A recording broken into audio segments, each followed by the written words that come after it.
ఇక విరాట్ కోహ్లీ, యశస్వి జైస్వాల్ శతకాలు బాదడంతో పెర్త్ టెస్టులో భారత్ భారీ స్కోర్ నమోదు చేసింది. 487 పరుగులకు 6 వికెట్లు కోల్పోయి ఇన్నింగ్స్ డిక్లేర్ చేసిన భారత్ ఆస్ట్రేలియా ముందు 534 పరుగుల భారీ లక్ష్యాన్ని ఉంచింది.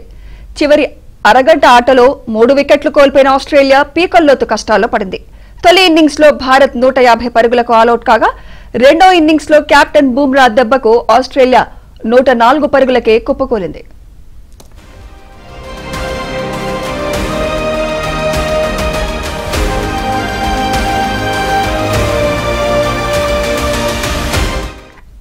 టీమిండియా స్టార్ బ్యాటర్ మాజీ కెప్టెన్ విరాట్ కోహ్లీ సుదీర్ఘ విరామం తర్వాత టెస్ట్ క్రికెట్లో సెంచరీ సాధించారు. తనకు అచ్చొచ్చిన ఆస్ట్రేలియాలో 30వ టెస్ట్ సెంచరీని నమోదు చేశాడు. 143 బంతుల్లో కోహ్లీ 3 అంకెల మార్కును అందుకున్నాడు. తన కెరీర్లో 81వ సెంచరీని బాదాడు. కోహ్లీ సెంచరీ చేసిన వెంటనే కెప్టెన్ బుమ్రా భారత్ ఇన్నింగ్స్ ను డిక్లేర్ చేశాడు.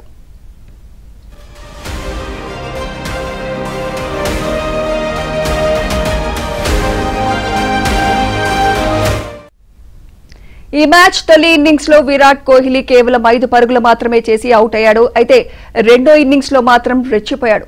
మూడో రోజు ఆటలో రెండో సెషన్లో బ్యాటింగ్ కు దిగిన విరాట్ మూడో సెషన్లో సెంచరీ కొట్టేశాడు. ఆస్ట్రేలియా గడ్డపై టెస్టుల్లో అత్యధిక సెంచరీలు చేసిన ఆసియా ప్లేయర్లుగా రికార్డు సృష్టించాడు. కోహ్లీ 7 సెంచరీలు చేయగా సచిన్ 6 శతకాలతో రెండో స్థానంలో ఉన్నాడు.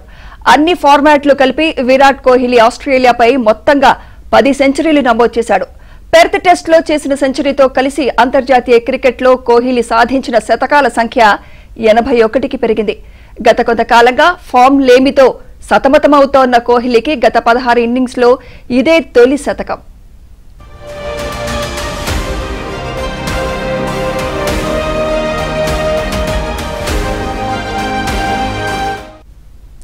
కోహ్లీ సెంచరీతో పెర్త్ టెస్ట్ రెండో ఇన్నింగ్స్ లో భారత్ భారీ స్కోరు సాధించింది. ఈ ఇన్నింగ్స్ లో భారత ఓపెనర్ యశస్వి జైస్వాల్ కూడా శతకం కొట్టాడు. కోహ్లీ సెంచరీ తర్వాత భారత్ కెప్టెన్ జస్ప్రీత్ బుమ్రా ఇన్నింగ్స్ ను డిక్లేర్ చేశాడు. దీంతో భారత్ రెండో ఇన్నింగ్స్ లో మొత్తంగా 487/6 పరుగులు చేసింది. దీంతో ఆస్ట్రేలియా ముందు 534 పరుగుల భారీ లక్ష్యం నిలిచింది. తెలుగు క్రికెటర్ నితీష్ కుమార్ రెడ్డి 27 బంతుల్లో 38 పరుగులతో నాటౌట్ గా నిలిచాడు.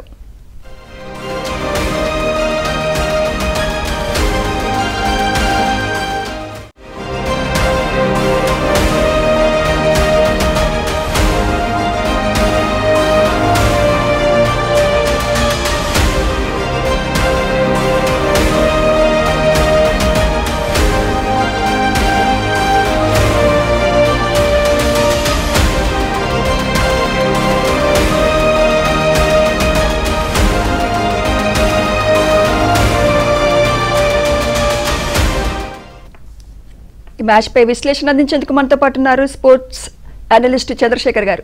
నమస్తే అండి చంద్రశేఖర్ గారు. నమస్తే అండి. పర్త్ టెస్ట్ లో భారత్ భారీ స్కోర్ చేసింది. మరి క్రెడిట్ ఎవరెవరికి ఇస్తారు మీరు?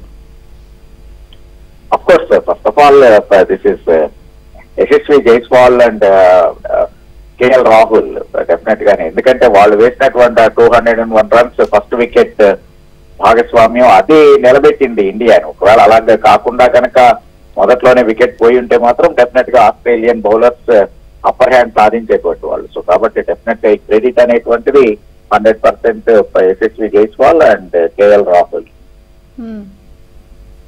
అలాగే సుదీర్ఘ విరామం తర్వాత టెస్ట్ క్రికెట్ లో సెంచరీ సాధించాడు. దీనిపై మీరేమంటారు?